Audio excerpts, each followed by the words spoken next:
하나님 말씀 보겠습니다. 잠언 20장 20절, 잠언 20장 20절, 구약성경 933쪽, 잠언 20장 20절부터 23절까지만 보겠습니다. 20절에서 23절입니다. 우리 한 절씩 교독합니다. 20절.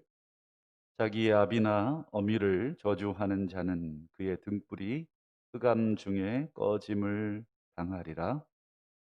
처음에 속히 잡은 산업은 마침내 복이 되지 아니하느니라.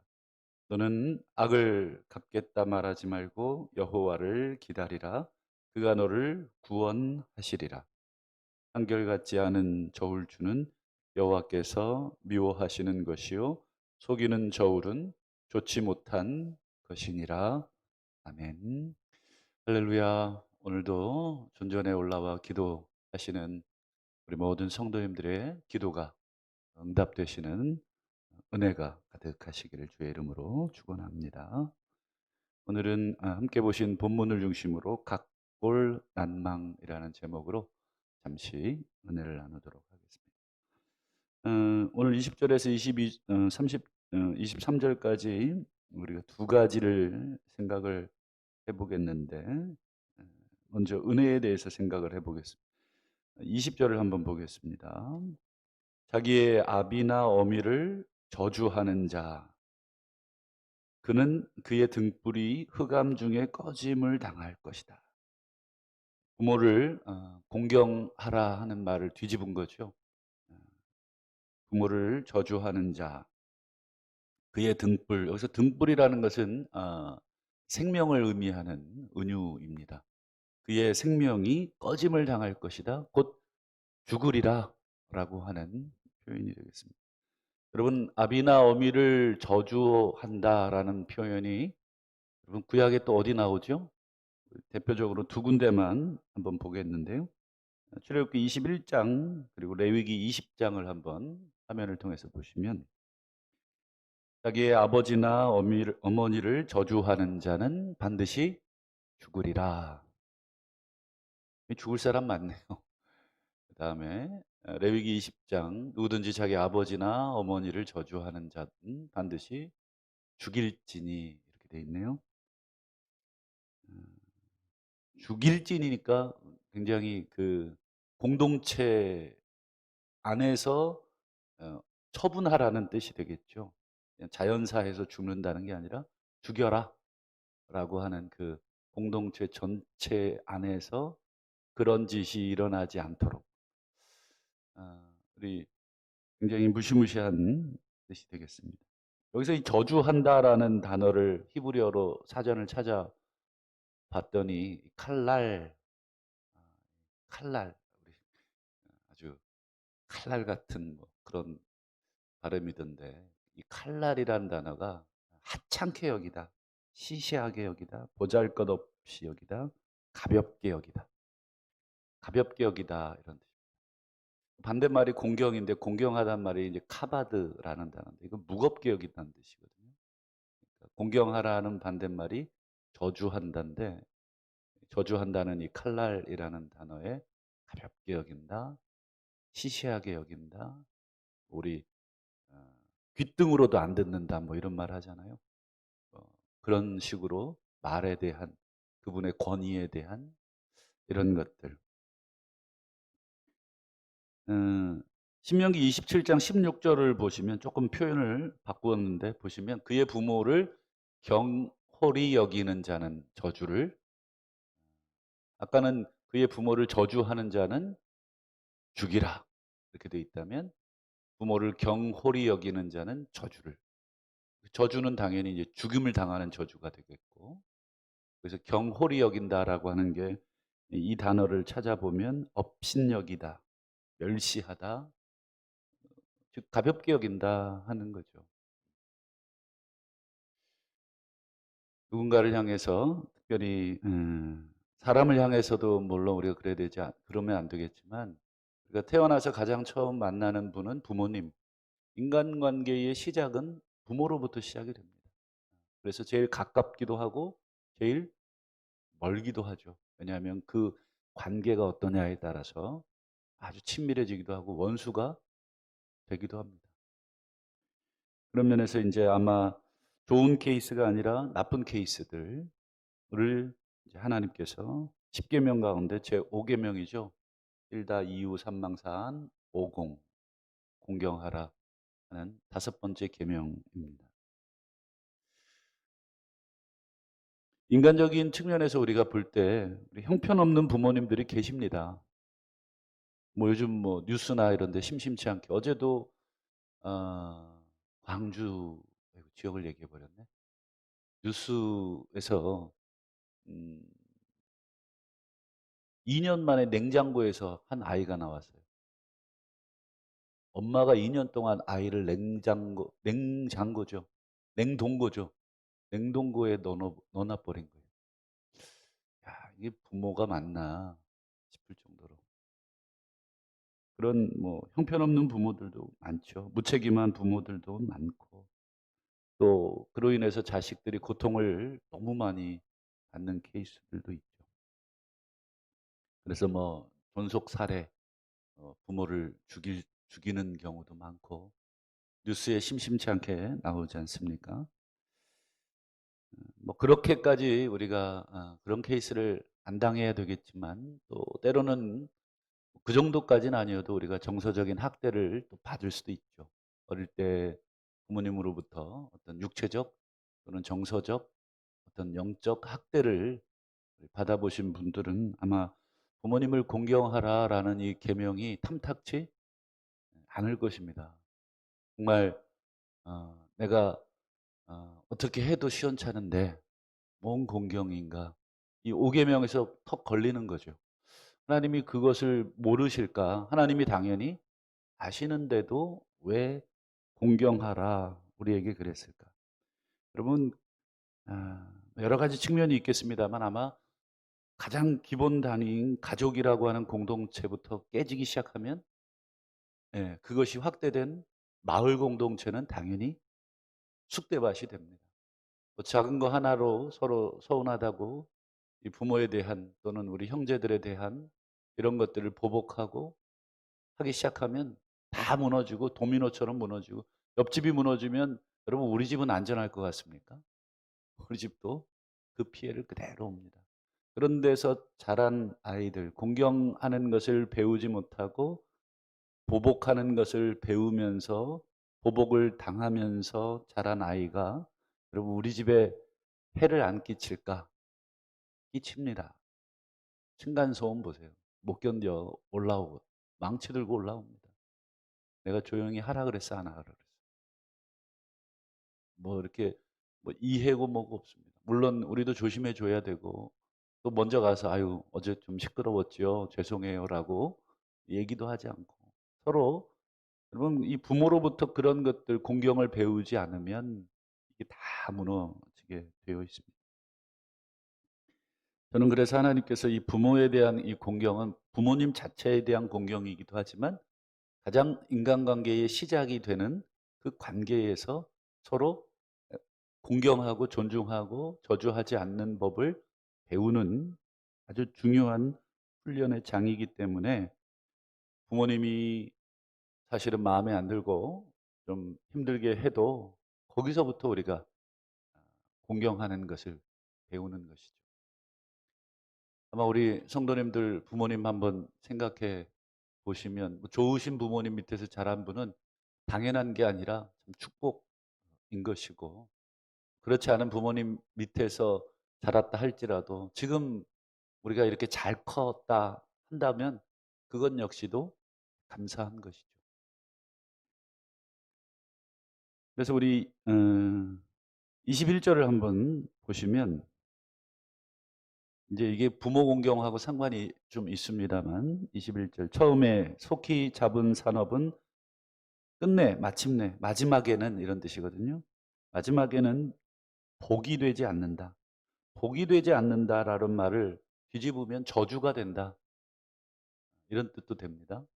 그러면 여기서 보시면 처음에 속히 잡은 산업, 여기 산업이라고 해서 우리가 무슨 사업, 어떤 이런 뭐 기업 이런 뜻이 아니라 이 산업이라는 단어를 찾아보면 유업입니다. 유업, 유산. 근데 속히 잡은 유산이라는 말이 무슨 뜻일까요? 속히 잡았다. 속히 잡았다. 아직 때가 되지 않았는데 그 유산을 물려받았다는 뜻도 되겠고, 아무 대가 없이 그 유산을 물려받았다는 뜻도 되고, 이 단어가 이제 번역하기가 쉽진 않은데, 어쨌든 우리말에는 속히, 급히 이런 뜻으로 이렇게 번역이 되어 있는데, 이게 무슨 뜻일까? 여러분, 유산은 누구로부터 물려받냐면 부모로부터 물려받고 가족으로부터 물려받는데, 정상적으로 유업이 언제 물려집니까? 부모님 돌아가시면 물려지는 게 유업이고 유산인데 속히 잡았어요. 그러면 정상적으로 부모님 돌아가시고 받은 것이 아니라, 그렇죠, 비정상적인 방법으로 부모님으로부터 유산을 받은 겁니다. 요즘에도 문제가 되지만 여러분, 이 시대에 부모님이 살아계신데 그 유산을 받는다는 것은 부모님을 부모님을 좀 어 편하게 해 드리는 게 아니라 부모님을 모독하는 행위가 됩니다.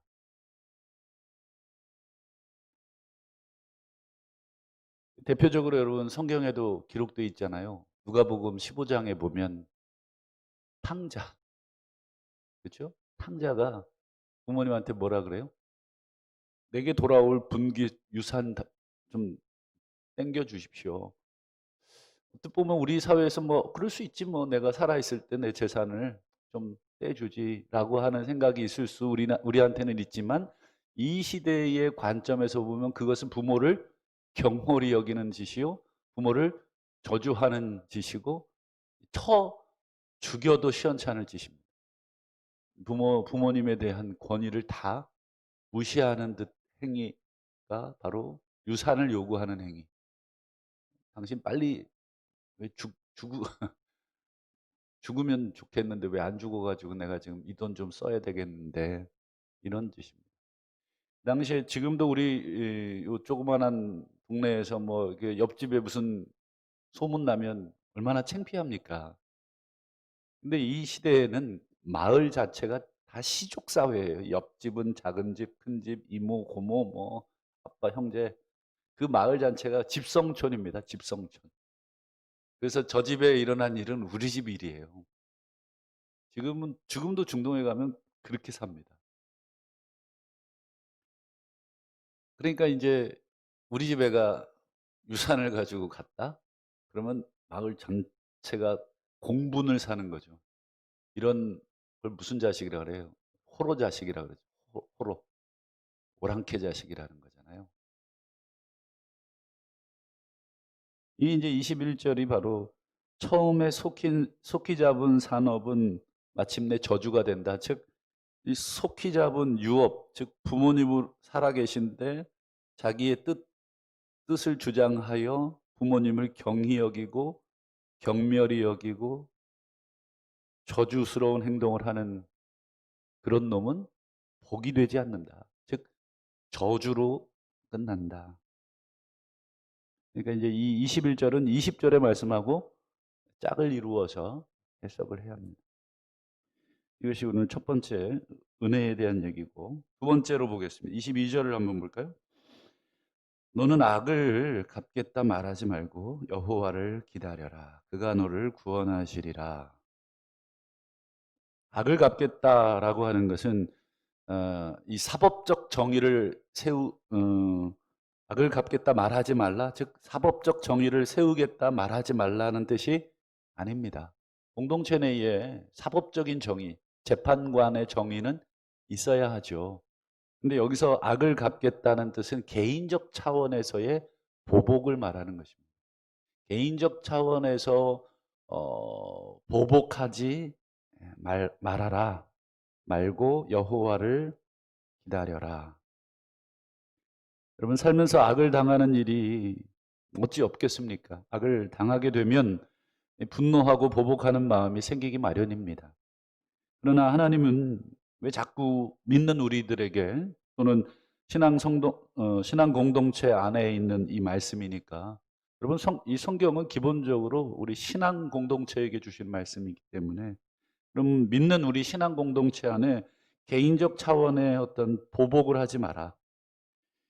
근데 더 적극적으로 성경은 보복하지 않는 데에서 그치는 게 아니라 적극적으로 도와주라는 거고 일상생활에서 만나게 되는 소소한 보복의 기회들을 그것을 취하지 마라.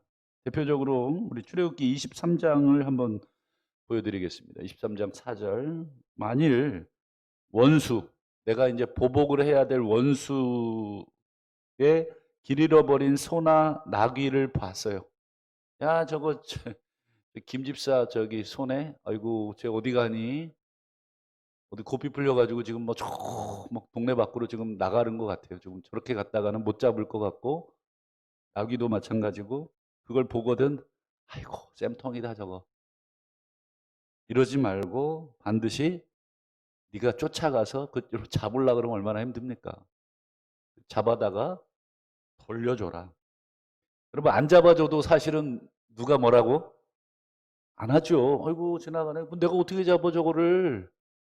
그냥 이렇게 가도 전혀 뭐 비난받을 짓은 아니지만 내 마음속에 원수라고 하는 그것은 내가 아는 거죠. 여러분 내가 정말 사랑하는 이웃의 소나 나귀가 있으면 얼른 가서 잡아주죠. 근데 내 원수의 소나 나귀가 길을 잃고 헤매면 내가 어떻게든지 보복을 하고 싶었는데 동네 창피해서 보복은 못하겠고 이 소극적인 뭐에 보복이 되는 거죠. 뭐 예를 들면 자동차 미등이 켜져 있어요. 아이고 쌤통이다. 내일 아침에 저거 시동 못 걸려가지고 출근에 늦어서 심할서나 써야 되겠네. 전화해 주면 되죠. 아유 전화 안 받으면 문자 남기고 미등이 켜져 있네. 이거 뭐 전화 안 받아서 문자 남긴다고. 뭐 그것도 불안하면 또 집 번호 알면 집이라도 해주고. 이 출애굽기 23장 5절에 보면 만일 또 미워하는 자의 나귀가 짐을 싣고 엎어졌어요. 근데 그것을 버려두지 말고 도와주어서 그 짐을 부려줘라. 이것도 이제 일상에서 만나는 어떤 그런 상황을 얘기하는 거예요. 이게 하나님 백성의 정상적인 모습이다. 원수, 미워하는 사람의 어떤 소유나 그 집안에 나쁜 일을 당하거든 고소해 하지 말고 우리 마음속에는 못된 마음이 있어서 그런 마음이 혹 저만 있는 것 같아요. 우리 성도님들은 없으실 텐데. 그 왜 이렇게 하지 말라고 할까? 악을 갚는 행위는 여러분 사탄의 에, 짓입니다. 살면서 왜 서운한 일이 없겠습니까? 살면서 왜 원수 될 만한 일이 없겠습니까? 근데 원수를 친히 갚는 것은 하나님께서 원하는 것이 아니라 사실은 사탄이 원하는 것에 우리가 종노릇 하는 거죠. 출애굽기 23장 22절을 보시면 너는 그의 목소리를 하나님의 목소리를 잘 청종해라. 그리고 내 모든 말대로 행하라. 내가 내 원수에게 원수가 되고 너의 대적에게 대적이 될지라.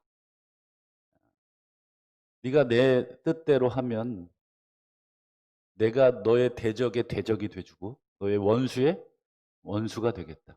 네가 직접 대적이 되지 말고 네가 직접 원수가 되지 말고 나한테 맡기라. 내 말대로 내 목소리대로 행하라.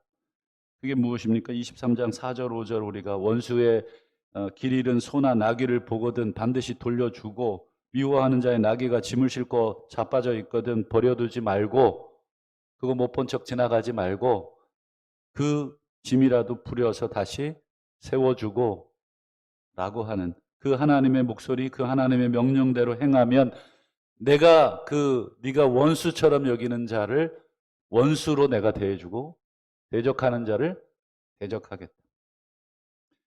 이것이 여러분 마태복음 여러분 산상설교에 억지로 오리를 가고자 하는 자에게 심리도 가지고 속옷을 갖고자 하는 자에게 겉옷까지라도 내주고 오른뺨을 치는 자를 왼뺨도 돌려대줘라. 그러면서 예수님이 뒤에 뭐라 그러셔요? 원수 갚는 것이 하나님에게 있고 그래서 그의 머리에 숯불을 쌓아둬라. 이게 하나님을 여러분 우리가 못 믿으니까 이 하나님의 이 내가 너의 대적의 대적이 돼주고 원수의 원수가 돼주겠다. 너는 할 일을 해라라고 하는 이 명령을 못 믿으니까 내 힘으로 내가 계획 세워서 저 사람의 골탕을 먹이고 원수를 갚아줘야 되겠다라고 하는 그런 일들을 꾸미는 것입니다. 여러분 하나님을 안 믿는 거예요. 맞죠? 내가 그런 마음을 들었다가도 자책을 해야 되는데 아이고 하나님 말씀이 없으니까 아니면 하나님 말씀이 있다고 하면 더 문제죠. 하나님의 말씀에 정면 대적하는 거니까 하나님의 원수가 되는 것입니다. 하나님을 믿으십니까? 그러면 믿으신다면 그냥 단순하게 사십시오. 용서하라고 했으면 용서하시고 미워하지 말라고 했으면 미워하지 않는 것입니다. 이걸 내가 용서해 주면 내가 이 감정적 손해가 얼만데 내가 그동안 당했던 게 얼만데 여러분 내가 보복해 주지 않고 하나님이 보복해 주겠다고 하면 그냥 믿으시면 됩니다. 여러분 하나님이 보복하시면 더 무섭습니다. 하나님이 대적이 돼 주시겠다. 그 인생은 끝장나는 거 아닙니까? 나의 엄청난 보복보다 하나님이 등을 한번 돌리는 게 더 무섭습니다. 그래서 22절, 23절 보시죠. 한결같지 않은 추, 속이는 저울. 여러분, 이 사기를 치는 거거든요. 공정하지 않게 나한테 대하는 거. 나한테 이 추를 여러 개를 들고 있는 거예요. 그래서 이 사람한테는 이 추를 가지고, 나한테는 이 추를 가지고, 나한테 이제 거짓말하고 사기치고, 약속 자꾸 어기고, 이런 짓 하는 사람은 여호와께서 미워하실 거다. 네가 왜 그 추를 나한테 왜 그랬냐고 가서 멱살 잡고 따져 묻지 마라. 너 왜 나한테 그래? 나한테 왜 공정하지 않아? 여러분 내가 가서 그 사람 멱살 흔들어 대는 게 여러분 개인적 차원에서는 속이 시원할지 몰라도 하나님의 말씀에 의하면 그건 내가 미워해 줄 거니까 내 말대로 너는 그냥 축복해라. 오늘 부모와 원수에 대한 가르침을 살폈습니다. 여러분, 부모는 은혜를 갚아야 할 대상이기에 경홀히 여기지 말아야 하는데 우리는 정반대로 은혜를 갚아야 할 부모님은 경홀히 여기죠. 반대로 원수는 갚지 말아야 하는데 그리고 원수를 갚지 말아야 할 원수에게는 우리가 오히려 하나님이 갚아주겠다는 말을 못 믿으니 내가 원수를 갚는 그 일들이 우리 일상에 전혀 거꾸로 일어나고 있는 것입니다. 부모를 공경하고 원수를 갚지 말라고 하는데 부모를 경히 여기고 원수를 갚는 것이죠. 이게 하나님의 뜻의 전체가 반대로 하니까 교회고 뭐고 다 망가진 것입니다. 교회가 욕을 먹고 교회가 왜 나 때문에 그렇다고 생각은 전혀 안 하는 거예요. 다 쟤 때문에 그런 거예요. 여러분 가만 들여보시면 다 나 때문입니다. 누구를 탓하고 누구에게 손가락질을 합니까? 내가 그런 것입니다. 우리 각골난망이라고 오늘 설교 제목 여러분 은혜를 뼈에 새겨서 잊지 않겠다. 여러분 뼈에 문신 새기듯이 나에게 은혜를 베푼 사람은 잊어버리면 안 되는데 그 은혜는 쉽게 잊어버리고 나의 원수는 쉽게 잊어버리라고 하는데 원수는 절대 안 잊는 거죠. 정말 은혜를 뼈에 새기는 게 아니라 원수를 뼈에 새겨서 내가 기회가 있을 때마다 저주하고 기회가 있을 때마다 보복하고 기회가 있을 때마다 괴롭힌다. 여러분 거꾸로 하시면 되겠습니다. 은혜는 뼈에 새기시고 원수는 뼈에 새기지 마시고 물에 새기라. 잊어버리십시오. 나에게 해코지를 한 사람 잊어버리십시오. 그거 평생 붙들고 있으면 여러분 미쳐버립니다. 오히려 은혜를 받은 사람을 기억하고 감사를 표현하고 그를 도와주고 심지어 원수라도 여러분들이 도와주면 하나님께서 다시 여러분들에게 복이 되게 하고 그 원수의 원수가 되어 주시고 그 대적의 대적이 되어 주신다 하신 그 약속의 말씀을 믿고 오늘 우리는 사탄적인 삶을 끊어내시고 하나님의 그 선하신 삶, 선순환적인 삶. 혹 나한테 서운한 말을 서운한 행동을 한 분들이 있겠죠. 여러분 아직도 40년 전 사건을 아직도 기억하고 계십니까? 잊으십시오. 속히 잊으시고 하나님께 맡기시고 내게 은혜를 베푼 분들만 잘 적어 놓고 그분들 위해서 기도하기도 바쁘실 그런 복된 인생 되시기를 주의 이름으로 축원합니다. 기도하겠습니다.